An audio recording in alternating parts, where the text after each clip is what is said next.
안녕하세요. 사연동행입니다. 세상을 살다 보면 그 누구에게도 꺼내지 못한 이야기가 한둘쯤은 있죠. 이곳은 그런 마음들을 조용히 들어주는 작은 공간입니다. 구독은 공짜지만 그 마음은 참 귀하고 고맙습니다. 구독해주신다면 큰 힘이 될 거예요. 자, 그럼 오늘의 사연 시작합니다. 안녕하세요. 오늘 제가 들려드릴 이야기는 제가 직접 겪은 일입니다. 아직도 믿기지 않는 일이지만 이런 일이 실제로 일어났다는 걸 여러분께 알려드리고 싶어서 용기를 내어 사연을 보냅니다. 저는 장영민이라고 하고요.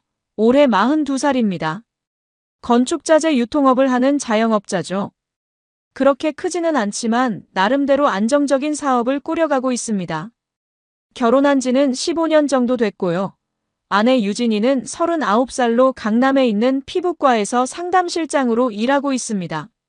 사실 결혼 초기에는 정말 행복했어요. 유진이는 성격도 차분하고 살림도 잘하는 편이었거든요. 제가 사업 때문에 바쁠 때도 불평 한 번 없이 집안일을 척척 해냈습니다. 아이는 없지만 서로에게 의지하면서 나름 평범하고 안정적인 부부 생활을 해왔다고 생각했죠. 그런데 문제는 작년 가을부터 시작됐습니다. 유진이의 모습이 조금씩 달라지기 시작한 거예요.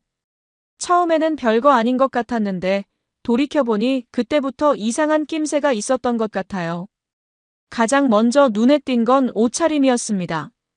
원래 유진이는 정말 단정하고 보수적인 스타일이었거든요. 직장에서도 항상 깔끔한 정장 차림으로 다녔는데 언제부턴가 옷이 점점 화려해지고 노출도 많아지더라고요. 처음에는 나이가 들어서 좀 더 예쁘게 꾸미고 싶어 하는 건가 싶었어요. 화장도 마찬가지였습니다. 예전에는 거의 베이스 메이크업 정도만 하고 다녔는데 어느 순간부터 진짜 화장품 가게에서 파는 모든 제품을 다 써보는 것 같더라고요. 아이섀도도 진하게 바르고 입술도 빨갛게 칠하고 물론 예뻐 보이긴 했지만 왠지 모르게 어색했어요. 그리고 외출이 부쩍 잦아졌습니다. 원래는 주말에 집에서 드라마 보면서 쉬는 걸 좋아했는데 갑자기 친구들 만난다면서 자주 나가더라고요. 그것도 저녁 시간대에 나가서 밤늦게 들어오는 경우가 많았습니다. 가장 이상했던 건 핸드폰이었어요. 결혼한 지 15년 동안 서로 핸드폰에 비밀번호를 걸어본 적이 없었거든요. 뭘 숨길 게 있겠어요, 부부인데. 그런데 어느 날부터 갑자기 핸드폰에 잠금 장치를 걸더라고요. 처음에는 그냥 보안 때문인가 보다 했는데 점점 의심스러워지더라고요. 샤워할 때도 절대 핸드폰을 놓지 않았어요. 화장실에 들어갈 때도 꼭 들고 들어가고 잠깐 마트에 갈 때도 반드시 챙겨가고 예전에는 집에서 충전하면서 그냥 둔 채로 나가는 경우도 많았는데 언제부턴가 핸드폰이 몸에서 떨어지지 않더라고요. 그리고 카톡이나 문자가 올 때마다 표정이 달라지는 것 같았어요. 누가 연락이 오면 급하게 핸드폰을 뒤집어 놓거나 저쪽으로 돌려서 확인하더라고요. 예전에는 문자가 와도 그냥 자연스럽게 확인했는데 마치 저한테 들키면 안 되는 것처럼 행동하는 거예요. 밤에 잠자리에서도 핸드폰을 자꾸 만지작거렸어요. 저는 일찍 자는 편인데 유진이는 핸드폰을 보면서 뭔가 계속 타이핑하더라고요. 불빛 때문에 잠을 잘 수가 없어서 몇 번 끄라고 했는데 그러면 화장실에 가서 하거나 거실로 나가서 하더라고요. 어느 날은 제가 깜빡 잠들었다가 새벽에 깨어보니 유진이가 없더라고요. 거실에 나가보니 소파에 앉아서 누군가와 통화를 하고 있었어요. 목소리가 평소와는 다르게 부드럽고 애교 섞인 톤이었는데 저를 보자마자 급하게 전화를 끊더라고요. 누구냐고 물어보니 회사 동료라고 하는데 새벽에 회사 동료와 그런 목소리로 통화할 이유가 있을까요? 그때부터 정말 본격적으로 의심이 들기 시작했습니다. 하지만 직접 물어보기에는 확실한 증거가 없었어요. 혹시 제가 너무 예민하게 반응하는 건 아닐까 싶기도 했고요. 부부간에 서로 믿지 못하면 안 되잖아요. 그런데 그날 밤 결정적인 순간이 왔습니다. 유진이가 샤워를 하러 들어간 사이에 핸드폰에서 문자 알림이 울렸어요. 평소 같으면 그냥 넘어갔을 텐데 그날은 왠지 모르게 확인하고 싶어졌습니다. 혹시나 해서 핸드폰 화면을 봤는데 잠금이 걸려 있어서 내용은 보이지 않았지만 발신자 이름이 보이더라고요. 발신자 이름은 정우였습니다. 처음 보는 이름이었어요. 그런데 문자 내용의 일부가 미리 보기로 살짝 보이더라고요. 그날 입었던 그거 아직도 생각나. 오늘도 보고 싶어라는 내용이 눈에 들어왔습니다. 뒤에 하트 이모티콘까지 있었어요. 그 순간 머리가 하얘졌습니다. 이게 뭔가 싶었어요. 아내한테 다른 남자가 이런 문자를 보낸다고?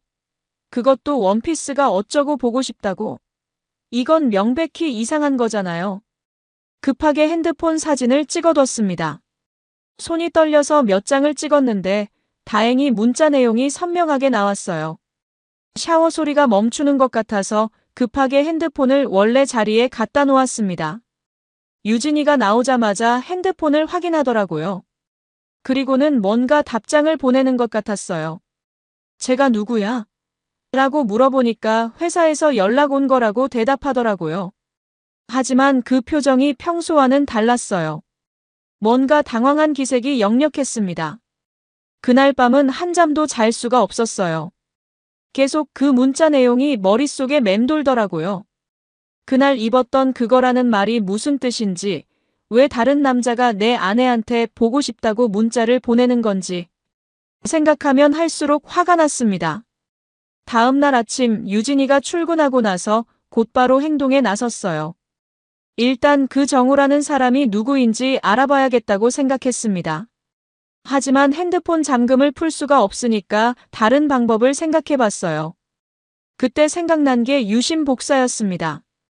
예전에 핸드폰을 바꿀 때 통신사에서 유심을 복사해서 통화 내역이나 문자 내역을 복원할 수 있다고 들었거든요. 바로 통신사 대리점에 가서 상황을 설명하고 도움을 요청했습니다. 직원이 처음에는 개인정보 보호 때문에 어렵다고 하더라고요. 그런데 제가 부부이고 아내 명의로 된 회선이라는 걸 증명하니까 도와주겠다고 하더라고요. 물론 법적으로는 문제가 있을 수 있다고 했지만 가정 문제니까 이해한다면서 방법을 알려줬습니다. 그렇게 며칠 동안 유진이 모르게 통화 내역과 문자 내역을 복원했어요. 그리고 카카오톡 대화 내용도 일부 확인할 수 있었습니다. 정말 충격적이었어요. 제가 상상했던 것보다 훨씬 심각했거든요. 가장 먼저 확인한 게 통화 내역이었는데 그 정우라는 사람과 거의 매일 통화를 하고 있더라고요. 그것도 길게는 1시간씩. 제가 회사에 나간 시간이나 밤늦은 시간에 주로 통화했어요. 문자도 하루에 수십 통씩 주고받았고요. 카카오톡 내용을 보니까 정말 어이가 없었습니다. 완전히 연인 사이처럼 대화하고 있더라고요. 보고 싶어, 사랑해, 오늘 뭐 입을 거야? 이런 내용들이 가득했어요. 그리고 둘이서 만나는 약속도 계속 잡고 있었습니다. 가장 충격적이었던 건 사진들이었어요. 유진이가 그 남자한테 자신의 사진을 보내고 있었거든요. 그것도 제가 본 적 없는 옷을 입고 찍은 사진들이었어요. 언제 그런 옷을 샀는지, 언제 그런 사진을 찍었는지 전혀 모르겠더라고요. 그리고 더 충격적인 건 만나는 장소였습니다. 호텔이나 모텔 이름이 계속 나오더라고요. 오늘 호텔에서 만날까? 지난번 그 모텔 괜찮았어. 이런 내용들이 있었어요. 제가 알고 있던 내 아내가 맞나 싶을 정도로 충격적이었습니다. 더 자세히 들여다보니까 그 정우라는 사람의 정체도 조금씩 드러났어요. 대화 내용 중에 병원 일이 바빠서라는 말이 나오더라고요. 그리고 환자들이 많아서라는 말도 있었어요. 의사인 것 같았습니다. 그리고 결정적으로 아내가 의심하고 있는 것 같아서 조심해야겠어라는 대화도 있었어요. 그 남자도 기혼자라는 뜻이었습니다. 유부남과 유부녀가 서로 배우자를 속이면서 불륜을 저지르고 있었던 거예요. 며칠 동안 더 지켜보니까 패턴이 보이더라고요. 유진이가 친구 만나러 간다고 할 때마다 그 정우라는 사람과 만나고 있었어요. 그리고 회사 야근이라고 할 때도 실제로는 그 남자와 시간을 보내고 있었습니다. 정말 어이가 없었어요. 15년 동안 믿고 살아온 아내가 이런 짓을 하고 있었다니. 그것도 저한테는 거짓말을 하면서 다른 남자와 그런 관계를 맺고 있었다니. 분노가 치밀어 올랐지만 일단 더 확실한 증거를 모아야겠다고 생각했습니다. 이제 그 정우라는 남자의 정체를 확실히 알아내야 했습니다. 카카오톡 대화 내용에서 더 많은 단서들을 찾아보기 시작했어요. 병원이라는 단어가 자주 나오니까 의사인 건 확실했고, 특히 성형외과라는 말도 몇 번 나오더라고요. 그리고 결정적으로 유진이가 오늘 당신 병원에 상담받으러 간다고 했는데 직원들이 뭐라고 하지 않을까? 라는 메시지를 보낸 걸 발견했습니다. 그 답장으로 괜찮아. VIP 상담실로 오면 아무도 모를 거야 라고 되어 있더라고요. 이제 퍼즐이 맞춰지기 시작했어요. 유진이가 최근 들어 피부 관리를 받는다면서 자주 외출했던 게 기억났거든요. 그리고 얼굴도 확실히 예전보다 더 젊어 보이고 매끄러워졌어요. 저는 그냥 좋은 화장품을 쓰는 건가 보다 했는데 알고 보니 성형외과에서 시술을 받고 있었던 거예요. 카드 사용 내역도 다시 확인해 봤습니다. 최근 몇 달간 유진이 카드를 사용한 내역을 보니까 강남 쪽 성형외과에서 몇 번 결제한 기록이 있더라고요. 그리고 그 주변 호텔이나 모텔에서도 결제 기록이 있었어요. 인터넷 검색을 해보니까 그 병원 이름이 나오더라고요. 꽤 유명한 성형외과였어요. 홈페이지를 들어가서 의료진을 확인해봤는데 원장 이름이 이정우였습니다. 바로 그 남자였어요. 사진도 있었는데 잘생기고 나이도 저보다 조금 어려 보이더라고요. 경력을 보니까 유명 대학 의대를 나와서 성형외과 전문의가 된 사람이었습니다. 그리고 결혼해서 아이도 있다고 나와 있었어요. 더 자세히 알아보니까 이 사람이 강남에서 꽤 유명한 의사더라고요. 연예인들도 많이 온다고 하고 병원도 정말 크고 화려했어요. 제가 운영하는 건축자재 유통업과는 비교도 안 되는 규모였습니다. 그러니까 유진이가 왜 이 남자한테 빠졌는지 알겠더라고요. 돈도 많고 사회적 지위도 높고 외모도 괜찮은 남자였으니까. 하지만 그래도 유부남이잖아요. 그리고 제가 아직 살아있는 남편이고요. 며칠 더 지켜보니까 둘의 만남이 얼마나 치밀하게 계획되어 있는지 알 수 있었어요. 유진이가 출장 간다고 할 때마다 정우도 같은 날 학회 참석이라고 하면서 같은 호텔에 투숙하고 있었어요. 카드 결제 내역으로 확인해 보니까 정말 같은 호텔, 같은 날짜에 결제되어 있더라고요. 그리고 평일에도 자주 만나고 있었어요. 유진이가 점심시간에 친구 만난다고 할 때마다 정우의 병원 근처 호텔에서 만나고 있었습니다. 카톡 대화를 보니까 점심시간에 잠깐이라도 보고 싶어라는 말이 자주 나오더라고요. 정말 어이가 없었어요. 저는 사업 때문에 바쁘다고 집에 늦게 들어갈 때도 많았는데 그 시간에 아내는 다른 남자와 이런 짓을 하고 있었던 거예요. 제가 열심히 일해서 번 돈으로 그 남자와 호텔에서 만나고 있었던 거죠. 그런데 화가 나면서도 한편으로는 어떻게 해야 할지 모르겠더라고요.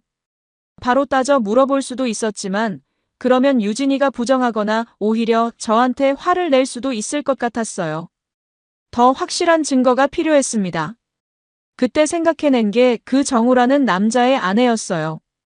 카톡 대화 내용 중에 아내가 의심하고 있는 것 같다는 말이 있었으니까 그 아내도 뭔가 눈치채고 있을 가능성이 높았어요.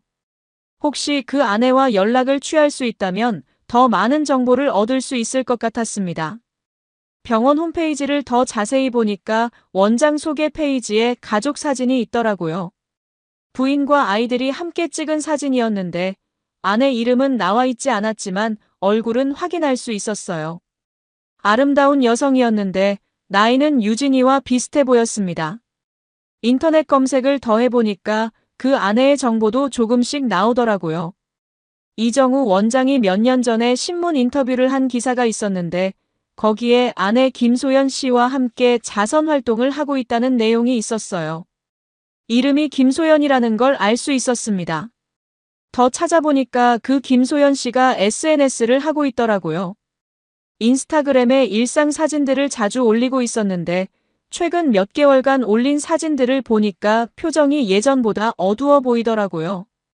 그리고 남편과 함께 찍은 사진도 예전에 비해 확연히 줄어들어 있었습니다.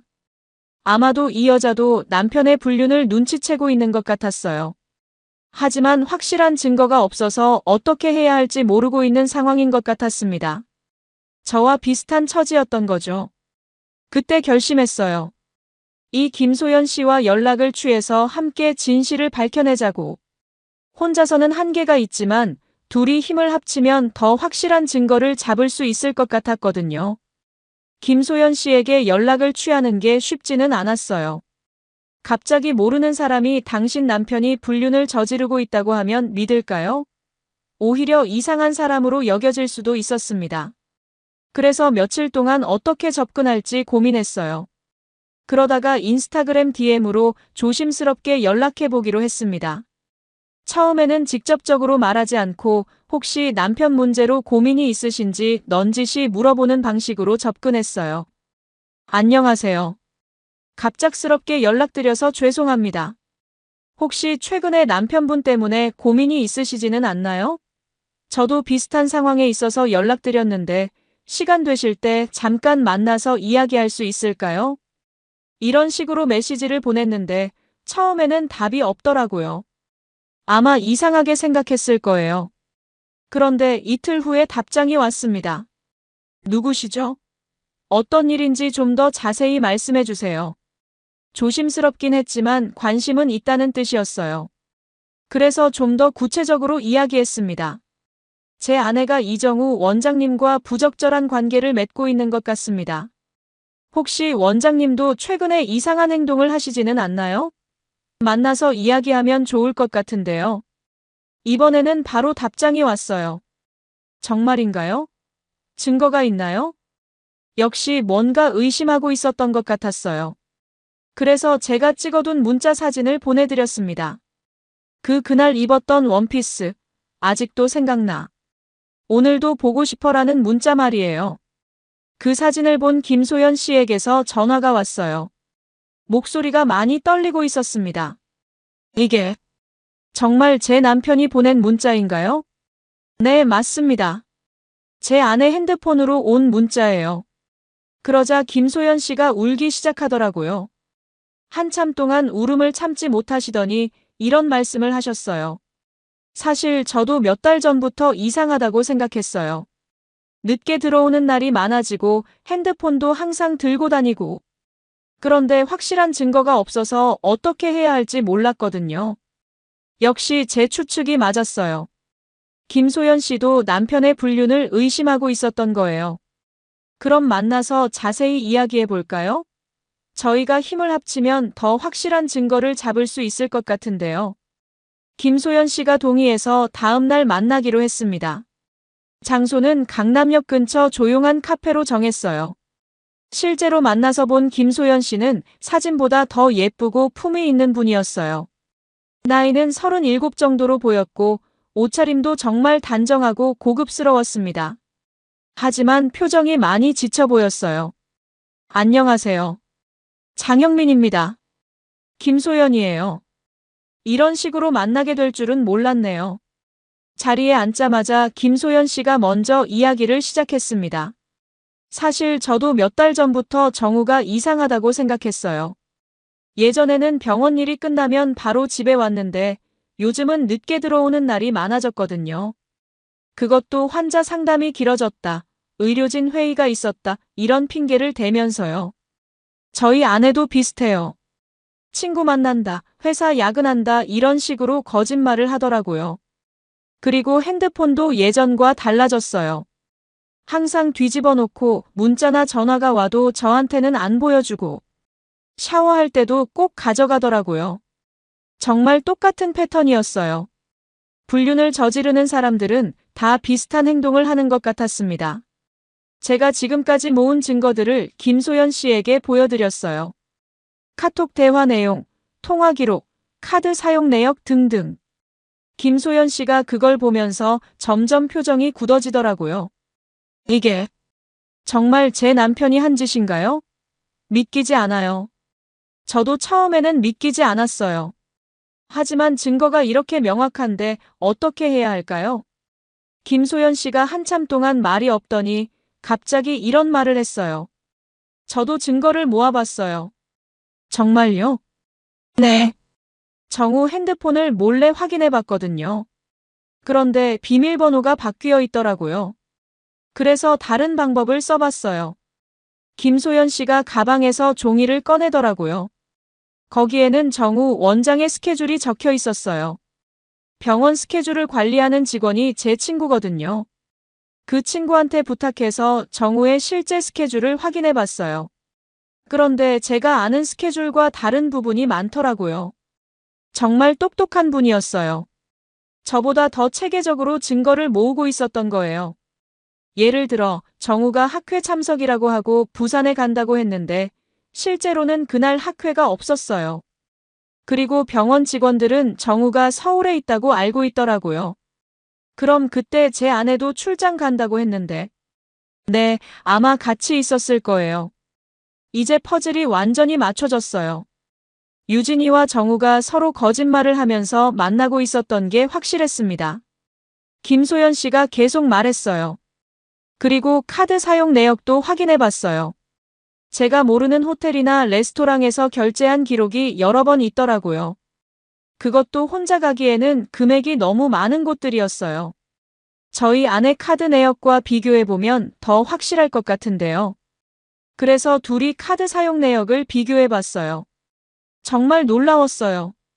같은 날, 같은 시간에 같은 호텔에서 결제되어 있더라고요. 이보다 더 확실한 증거가 있을까 싶었습니다. 김소연 씨가 마지막으로 이런 말을 했어요. 그 여자가 그랬군요. 제 남편을 유혹한 게. 같이 끝장을 봅시다. 그 순간 저도 결심했어요. 이제 더 이상 참을 수 없었습니다. 둘이 힘을 합쳐서 완벽한 복수를 해야겠다고 생각했어요. 김소연 씨와 저는 그날부터 본격적인 복수 계획을 세우기 시작했습니다. 단순히 불륜 사실을 폭로하는 것으로는 부족했어요. 우리 인생을 망쳐놓은 이 두 사람에게 제대로 된 대가를 치르게 해야 했습니다.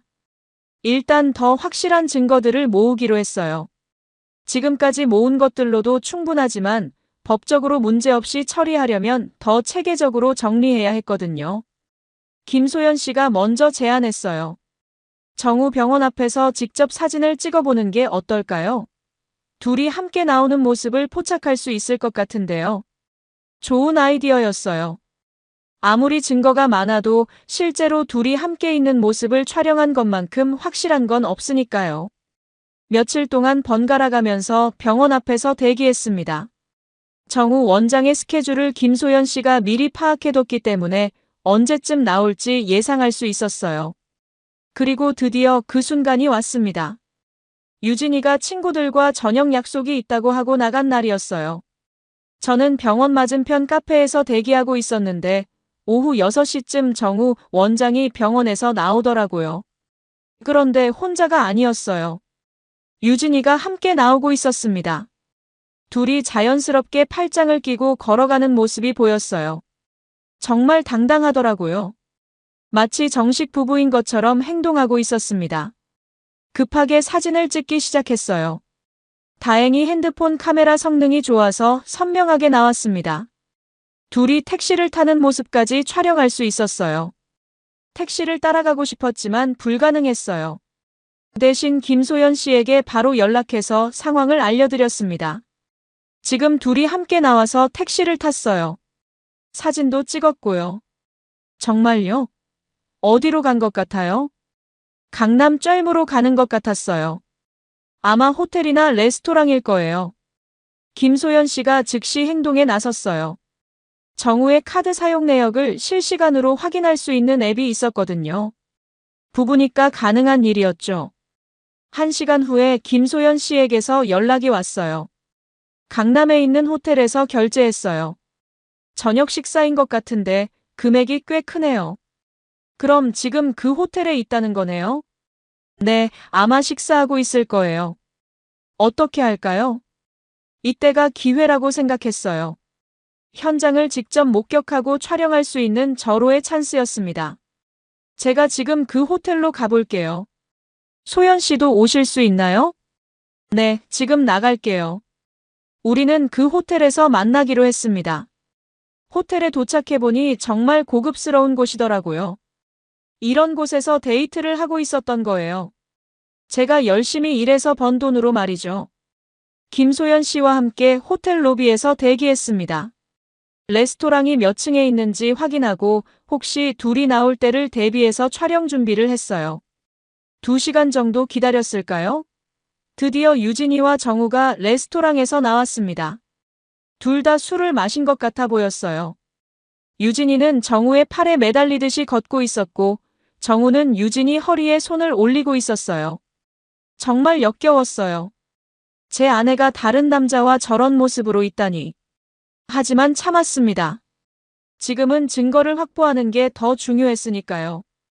둘이 엘리베이터로 향하는 모습까지 촬영했어요. 아마 위층 객실로 올라가는 것 같았습니다. 김소연 씨도 옆에서 함께 촬영하고 있었는데 표정이 정말 차갑더라고요. 이제 확실해졌네요. 김소연 씨가 조용히 말했어요. 네, 이 정도면 충분한 증거가 될 것 같아요. 그런데 이것만으로는 부족해요. 더 큰 복수를 해야 합니다. 김소연 씨의 말에 저도 동감했어요. 단순히 이혼하는 것만으로는 분이 안 풀릴 것 같았거든요. 며칠 후, 김소연 씨가 놀라운 제안을 했어요. 정우 병원에서 VIP 고객 송년회를 연다고 해요. 제가 참석해야 하는데 혹시 당신 아내도 초대할 수 있을 것 같아요. 어떻게요? 정우가 저한테 지인 중에 피부 관리에 관심 있는 분이 있으면 데려와도 된다고 했거든요. 아마 당신 아내를 염두에 두고 한 말인 것 같아요. 정말 기막힌 기회였어요. 그 송년회에서 둘의 관계를 공개적으로 폭로할 수 있다면 엄청난 타격을 줄 수 있을 것 같았습니다. 그럼 저는 어떻게 하죠? 당신은 제 남편 친구라고 하면서 함께 참석하면 돼요. 정우도 평소에 친구들을 데려오는 경우가 많거든요. 김소연 씨의 계획은 정말 치밀했어요. 송년회 당일 많은 사람들이 모인 자리에서 둘의 불륜을 폭로하고 동시에 녹화까지 해서 인터넷에 올리는 것이었습니다. 정우의 사회적 지위를 생각해 보세요. 유명한 성형외과 원장이 환자와 불륜을 저질렀다는 게 알려지면 병원은 끝장이에요. 그럼 제 아내는 어떻게 되죠? 그 여자도 마찬가지예요. 직장에서 잘릴 거고 주변 사람들한테도 소문이 날 거예요. 무엇보다 법적으로도 불리해집니다. 김소연 씨의 말이 맞았어요. 이번 기회에 완벽하게 끝장을 내야 했습니다. 드디어 병원 VIP 송년회 날이 왔습니다. 김소연 씨와 저는 완벽한 계획을 세워뒀어요. 겉으로는 평범한 부부처럼 행동하면서 정우와 유진이가 실수하는 순간을 포착하기로 했습니다. 송년회 장소는 강남에 있는 고급 호텔의 연회장이었어요. 정말 화려하고 웅장한 곳이더라고요. 병원 VIP 고객들과 의료진, 그리고 각자의 동반자들까지 해서 대략 100명 정도가 참석했습니다. 그리고 조금 후에 유진이가 나타났어요. 김소연 씨가 미리 초대해뒀거든요. 피부 관리에 관심 많은 지인이라고 소개했습니다. 유진이는 저를 보고 깜짝 놀라는 표정을 지었지만 어쩔 수 없이 인사를 했어요. 유진이는 당황한 기색이 역력했어요. 아마 정우와 단둘이 있을 생각이었는데 제가 나타나니까 계획이 틀어진 거죠. 정우 원장도 마찬가지였어요. 제가 유진이 남편이라는 걸 알고 나서 표정이 굳어지더라고요. 하지만 겉으로는 아무렇지 않은 척 연기했습니다. 아, 그러시구나. 오늘 좋은 시간 보내세요. 송년회는 순조롭게 진행됐어요. 정우 원장의 인사말도 있었고 올해 병원 성과 발표도 있었습니다. 그런데 저와 김소연 씨는 계속 정우와 유진이를 지켜보고 있었어요. 두 사람은 같은 공간에 있으면서도 서로 눈을 마주치지 않으려고 애를 쓰고 있었어요. 하지만 가끔 몰래 시선을 주고받는 게 보였습니다. 그리고 유진이가 화장실에 가면 정우도 잠시 후에 자리를 뜨더라고요. 김소연 씨가 제게 조용히 말했어요. 저 둘이 계속 신호를 주고받고 있어요. 곧 빠져나갈 것 같은데요. 그럼 저희도 준비해야겠네요. 우리는 미리 핸드폰을 녹화 모드로 설정해뒀어요. 언제든지 촬영할 수 있도록 말이죠. 1시간 정도 지났을 때 예상했던 일이 일어났습니다. 유진이가 먼저 연회장을 나갔어요. 잠깐 바람 쐬러 간다고 하면서요. 그리고 10분 후에 정우도 급한 전화가 와서라며 자리를 뜨더라고요. 김소연 씨와 저는 서로 눈짓을 하고 조용히 뒤를 따랐습니다. 둘이 어디로 갔는지 확인해야 했거든요. 호텔 로비를 지나 정원 쪽으로 나가니까 멀리서 유진이와 정우가 함께 있는 모습이 보였어요. 둘이 조용히 대화를 나누고 있었는데 정우가 유진이 어깨에 손을 올리고 있었습니다. 저기 봐요. 김소연 씨가 가리키는 곳을 보니 정우가 유진이를 끌어안고 있었어요. 그리고 입맞춤까지 하더라고요. 정말 뻔뻔했습니다. 송년회장에서 불과 몇 미터 떨어진 곳에서 이런 짓을 하다니. 저는 즉시 핸드폰으로 녹화를 시작했어요. 김소연 씨도 마찬가지였습니다. 두 각도에서 동시에 촬영했으니까 완벽한 증거가 확보된 거죠. 그런데 더 놀라운 일이 일어났어요. 정우가 유진이한테 오늘 밤에 평소 그 호텔에서 만날까? 라고 말하는 게 들렸거든요. 음성까지 녹음된 거예요. 그런데 형민이가 있어서 어떻게 해? 괜찮아. 적당히 핑계대고 나와. 내가 미리 방 예약해둘게. 정말 어이가 없었어요. 제 앞에서 이런 계획을 세우고 있다니. 더 이상 참을 수가 없었습니다. 김소연 씨가 제 팔을 잡으며 말했어요. 아직 기다려요. 지금 나가면 오히려 우리가 불리해져요. 김소연 씨 말이 맞았어요. 지금은 증거 수집에 집중해야 할 때였습니다. 10분 정도 더 지켜보다가 둘이 연회장으로 돌아가는 걸 확인하고 저희도 뒤따라 들어갔어요. 정우와 유진이는 아무 일 없었다는 듯이 각자 자리에 앉아 있었습니다. 하지만 저와 김소연 씨는 이미 결정적인 증거를 확보한 상태였어요. 이제 본격적인 복수를 시작할 때가 된 거죠. 김소연 씨가 조용히 말했어요. 내일부터 진짜 시작해요. 준비는 다 끝났으니까. 송년회가 끝나고 집으로 돌아가는 길에 유진이가 말했어요. 유진이는 뭔가 불안한 표정을 지었어요. 아마 제가 뭔가 눈치챘을까봐 걱정하는 것 같았습니다. 그런데 오늘 밤에 친구 만나기로 했는데 나가도 될까? 역시 정우와 만나러 가려는 거였어요. 하지만 저는 아무렇지 않은 척 대답했습니다. 응, 그래. 조심히 다녀와.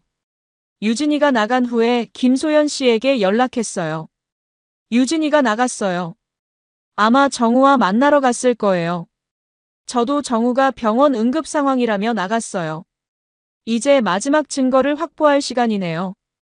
우리는 그들이 자주 가는 호텔로 향했습니다. 오늘 밤이 마지막 증거 수집의 기회였거든요. 내일부터는 본격적인 복수가 시작될 테니까요. 다음 날부터 김소연 씨와 저는 본격적인 복수 계획을 실행에 옮겼습니다. 우선 법적 절차부터 시작했어요. 지금까지 모은 증거들을 정리해서 변호사와 상담을 받았습니다. 변호사는 저희가 모은 증거들을 보고 깜짝 놀라더라고요. 이 정도면 이혼 소송과 위자료 청구에 전혀 문제 없습니다. 특히 사진과 동영상 증거가 너무 명확해서 상대방이 부정할 수도 없을 거예요. 김소연 씨는 더 나아가서 정우의 의사 면허에도 타격을 주고 싶다고 했어요. 정말 완벽한 복수가 될 것 같았어요. 김소연 씨와 저는 역할을 나누어서 진행하기로 했습니다. 김소연 씨는 이혼 소송과 위자료 청구를 담당하고 저는 유진이 상대로 같은 절차를 밟는 거였어요. 그런데 김소연 씨가 더 기막힌 아이디어를 냈습니다. 인터넷 폭로는 어떨까요? SNS에 올리면 순식간에 퍼질 텐데요. 처음에는 그게 좀 과한 것 아닌가 싶었어요.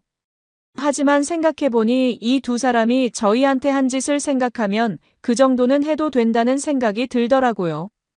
하지만 법적으로 문제되지 않을까요? 사실을 공개하는 건데 뭐가 문제겠어요? 더군다나 정우는 공인이나 마찬가지잖아요. 유명한 의사니까. 김소연 씨 말이 맞았어요. 게다가 저희는 확실한 증거가 있었으니까 명예훼손이나 무고죄에 걸릴 걱정도 없었습니다. 우선 김소연 씨가 자신의 인스타그램에 글을 올렸어요. 물론 직접적으로 이름을 거명하지는 않았지만 아는 사람들은 누구인지 알 수 있을 정도로 구체적으로 적었습니다. 강남의 모 유명 성형외과 원장이 환자 보호자와 부적절한 관계를 맺고 있다는 제보를 받았습니다. 의사로서의 윤리는 어디에 갔을까요? 환자들을 믿고 찾아가는 병원에서 이런 일이 일어난다니 정말 충격적입니다. 그리고 저희가 촬영한 사진 중 얼굴이 잘 안 보이는 것 하나를 함께 올렸어요.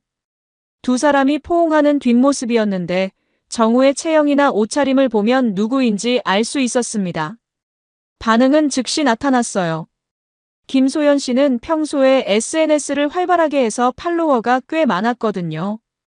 특히 강남 상류층 사모님들이 많이 팔로우하고 있었는데 이분들이 댓글과 공유를 하기 시작했습니다. 헐, 이거 어느 병원인지 궁금하다. 요즘 의사들 윤리의식이 바닥이네. 환자랑 그런 관계라니 정말 역겹다. 그리고 몇 시간 후에는 더 구체적인 정보들이 댓글로 달리기 시작했어요. 누군가가 정우의 병원 이름을 언급했고 다른 사람은 나도 그 병원에서 이상한 소문 들었다고 댓글을 달았습니다. 김소연 씨가 저에게 전화했어요. 형민 씨, 인터넷이 난리가 났어요. 벌써 다른 SNS로도 퍼지고 있어요. 정말 그랬어요. 인스타그램뿐만 아니라 페이스북, 네이버 카페 등으로도 소문이 퍼지고 있었습니다. 특히 강남 지역 맘카페에서는 성형외과 가지 마세요라는 글까지 올라왔어요. 이틀 후에는 정우 병원 홈페이지가 마비될 정도로 접속자가 몰렸습니다. 물론 대부분이 비난 댓글을 달기 위해서였지만요. 병원 예약 시스템도 마비되었고 예약 취소가 줄을 이었습니다. 정우가 김소연 씨에게 전화를 걸어왔어요. 소연아, 이게 무슨 일이야? 왜 인터넷에 이런 글을 올린 거야? 무슨 말인지 모르겠는데요? 제가 뭘 잘못했나요? 너 혹시 내가? 아니야, 그럴 리 없어. 정우는 아직도 김소연 씨가 자신의 불륜을 확실히 알고 있다는 걸 모르고 있었어요. 그냥 의심 정도로 생각하고 있었던 거죠. 여보, 요즘 병원에 이상한 소문이 도는 것 같던데 혹시 뭔가 문제가 있나요? 김소연 씨가 일부러 순진한 척 물어봤어요. 아니야, 그냥 경쟁 병원에서 악의적으로 소문을 퍼뜨리는 것 같아. 금방 잠잠해질 거야. 하지만 정우의 예상과 달리 상황은 더욱 악화되었습니다. 병원 직원들도 인터넷 소문을 알게 되었고 환자들은 예약을 취소하기 시작했어요. 병원 매출이 급격히 떨어지기 시작한 거죠. 한편 유진이도 직장에서 비슷한 상황에 처했습니다. 저는 유진이 직장 동료들에게 익명으로 제보했거든요. 상담실장이 환자와 부적절한 관계를 맺고 있다는 내용으로요. 유진이가 일하는 피부과도 강남 지역이라 소문이 빨리 퍼졌어요. 게다가 의료업계는 생각보다 좁아서 금방 이야기가 돌더라고요. 며칠 후 유진이가 집에 와서는 표정이 말이 아니었어요. 여보, 직장에서 이상한 소문이 돌고 있어. 무슨 소문? 내가 환자와 그런 관계라는 소문이야. 말도 안 되는 소리인데. 그런 소문이 왜 나는 거지? 근거라도 있나? 유진이는 대답하지 못했어요. 설마 제가 모든 걸 알고 있으리라고는 생각하지 못했을 거예요. 원장님이 나를 불러서 당분간 휴직하라고 하셨어. 소문이 잠잠해질 때까지. 사실상 해고 통보나 마찬가지였어요. 의료업계에서 그런 소문이 나면 다른 곳으로 이직하기도 어렵거든요. 그리고 며칠 후 김소연 씨가 결정적인 행동에 나섰습니다. 이혼 소송과 위자료 청구 소장을 법원에 제출한 거예요. 동시에 의료윤리위원회에도 정우를 신고했습니다. 저도 마찬가지로 유진이 상대로 이혼 소송을 제기했어요. 그리고 정우를 상간자로 고발했습니다. 소장이 접수되자마자 언론에서도 관심을 보이기 시작했어요. 유명 성형외과 원장 불륜 스캔들이라는 제목으로 기사가 나기 시작한 거죠. 정우는 완전히 패닉 상태가 되었어요. 병원 운영도 어려워지고 법적 문제까지 생기니까 감당할 수 없었던 거죠. 유진이도 마찬가지였어요. 직장을 잃었을 뿐만 아니라 법정에서 만나야 하는 상황이 되었으니까요. 여보, 내가 정말 잘못했어. 용서해 줄 수 없을까? 유진이가 무릎을 꿇고 빌기 시작했어요. 하지만 이미 늦었습니다. 15년 결혼 생활을 배신한 대가를 치러야 했어요. 이제 와서 용서를 빈다고? 그럼 그동안 나한테 한 거짓말들은 뭐야? 정말 한순간의 실수였어. 마음이 외로워서 그랬던 거야. 한순간의 실수가 몇 달 동안 계속되나? 호텔에서 만나고 거짓말하고 그게 다 실수였다고? 유진이는 더 이상 변명할 말이 없었어요. 모든 증거가 명확했으니까요. 법정 공방은 저희 쪽의 완승이었습니다. 정우와 유진이 측에서는 변명할 여지가 전혀 없었어요. 저희가 준비한 증거들이 너무 완벽했거든요. 이혼 소송에서 김소연 씨는 정우로부터 상당한 위자료를 받아냈습니다. 그리고 정우가 운영하던 병원의 지분 일부도 재산 분할로 가져갈 수 있었어요. 정우는 사실상 파산 직전까지 몰린 상태였습니다. 의료윤리위원회에서도 정우에게 중징계를 내렸어요. 의사 면허 정지 6개월과 함께 윤리교육 이수 명령이 떨어졌습니다. 유명 성형외과 원장이 면허 정지를 받았다는 소식은 의료계에 큰 충격을 주었어요. 더 중요한 건 병원 운영이 완전히 어려워졌다는 점이었습니다. 환자들이 등을 돌렸고 직원들도 하나둘씩 떠나기 시작했어요. 임대료와 인건비를 감당할 수 없어서 결국 병원 문을 닫아야 했습니다. 정우는 십몇 년간 쌓아온 모든 것을 한순간에 잃었어요. 명성도, 돈도, 가족도, 사업도 모든 걸 잃은 거죠. 제가 유진이로부터 받은 위자료도 상당했습니다. 15년 결혼 생활 동안 제가 번 재산의 상당 부분을 가져갈 수 있었어요. 유진이는 직장도 잃고 위자료까지 물어주느라 경제적으로 완전히 바닥에 떨어졌습니다. 그리고 무엇보다 사회적 매장이 가장 큰 타격이었어요. 강남 지역에서는 이미 모르는 사람이 없을 정도로 소문이 퍼져 있었거든요. 유진이가 다시 의료업계에서 일하기는 거의 불가능해졌어요. 김소연 씨는 이혼 후 받은 위자료와 재산분할금으로 새로운 시작을 준비했습니다. 원래 피부과 쪽 일에 관심이 있었던 분이라서 독립적으로 피부관리실을 차리기로 하셨어요. 형민 씨, 제가 새로 사업을 시작하려고 하는데 도와주실 수 있나요? 김소연 씨가 제게 도움을 요청했어요. 저는 건축자재 유통업을 하고 있으니까 인테리어 관련해서 도움을 줄 수 있었습니다. 물론이죠. 얼마든지 도와드릴게요. 그렇게 김소연 씨의 피부관리실 인테리어를 제가 전담하게 되었어요. 사업적으로도 좋은 기회였고 김소연 씨와 함께 일하는 것도 즐거웠습니다. 몇 달 후 김소연 씨의 피부관리실이 성공적으로 문을 열었어요. 정우 병원에 다니던 고객들 중 일부가 김소연 씨를 따라왔고 입소문도 좋아서 손님들이 계속 늘어났습니다. 저도 사업이 더 잘 되기 시작했어요. 김소연 씨 관리실 인테리어가 성공하면서 다른 의료시설들에서도 저희 회사에 인테리어를 맡기기 시작했거든요. 어느 날 김소연 씨와 저는 관리실 근처 카페에서 커피를 마시며 이야기를 나누고 있었어요.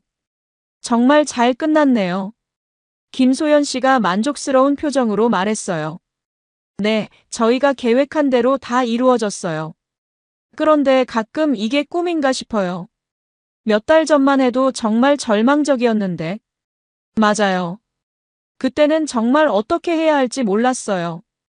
우리는 서로를 바라보며 미소를 지었습니다. 힘든 시기를 함께 극복하면서 서로에게 큰 의지가 되었거든요. 한편 유진이와 정우는 완전히 다른 삶을 살고 있었어요. 유진이는 강남을 떠나 변두리 지역으로 이사를 갔고 병원이 아닌 다른 업종에서 일자리를 찾아야 했습니다. 하지만 인터넷에 남아있는 기록들 때문에 어디를 가도 쉽지 않았어요. 정우도 마찬가지였어요. 의사 면허 정지가 끝나더라도 다시 병원을 차리기는 어려웠습니다. 환자들의 신뢰를 완전히 잃었으니까요. 결국 지방으로 내려가서 작은 병원에서 일하게 되었다고 들었어요. 무엇보다 두 사람의 관계도 끝났어요. 서로를 원망하게 되었거든요. 유진이는 정우 때문에 모든 걸 잃었다고 생각했고 정우는 유진이 때문에 인생이 망했다고 생각했어요. 사랑한다고 하면서 남의 가정을 파괴했지만 정작 자신들이 어려워지니까 서로를 버리더라고요. 진정한 사랑이 아니었던 거죠. 마지막 날 유진이가 짐을 싸서 집을 나가는 모습을 지켜봤어요.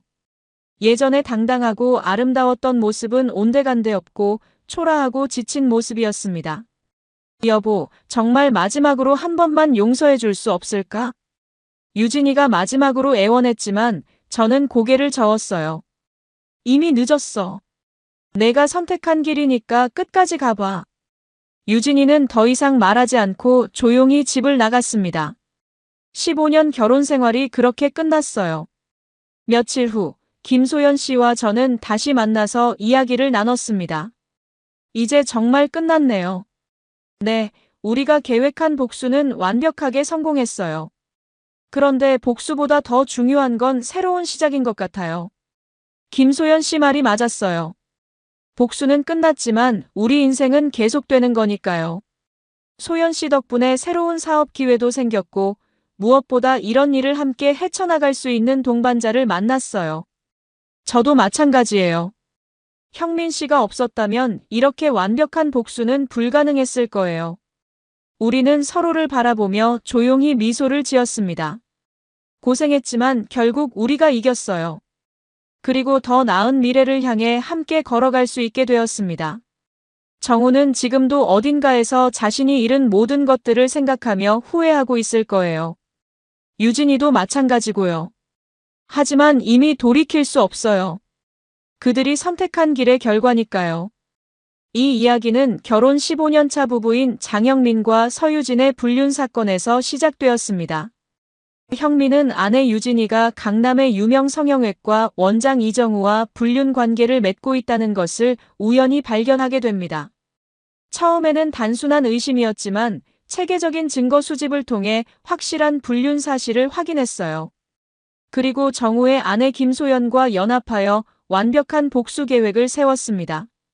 두 사람은 SNS 폭로, 법적 대응, 사회적 매장 등 다각도로 접근하여 정우와 유진에게 응당한 대가를 치르게 했습니다. 결과적으로 정우는 병원과 의사 면허, 재산, 명성을 모두 잃었고 유진이도 직장과 사회적 지위를 잃게 되었어요. 반면 형민과 소연은 새로운 사업 파트너십을 통해 더 나은 미래를 만들어가고 있습니다. 배신당한 피해자들이 결국 승리한 완벽한 사이다 복수 스토리였습니다. 여러분이라면 이런 상황에서 어떻게 하셨을까요? 바로 정면 대결을 선택하셨을까요? 아니면 이렇게 치밀한 계획을 세워서 완벽한 복수를 하셨을까요? 여러분, 오늘 사연 어떻게 들으셨나요? 지금 이 순간 무슨 생각이 드셨는지도 궁금합니다. 여러분의 소중한 생각을 댓글로 남겨주세요. 지금까지 사연동행이었습니다. 함께 해주신 모든 분들께 진심으로 마음 깊이 감사드립니다. 방송 끝나기 전에 혹시 아직 구독과 좋아요 안 누르셨다면 그 한 번의 클릭이 이 채널을 계속 이어가게 하는 큰 힘이 된답니다. 다음 사연에서 다시 인사드릴게요. 여러분 평안하세요.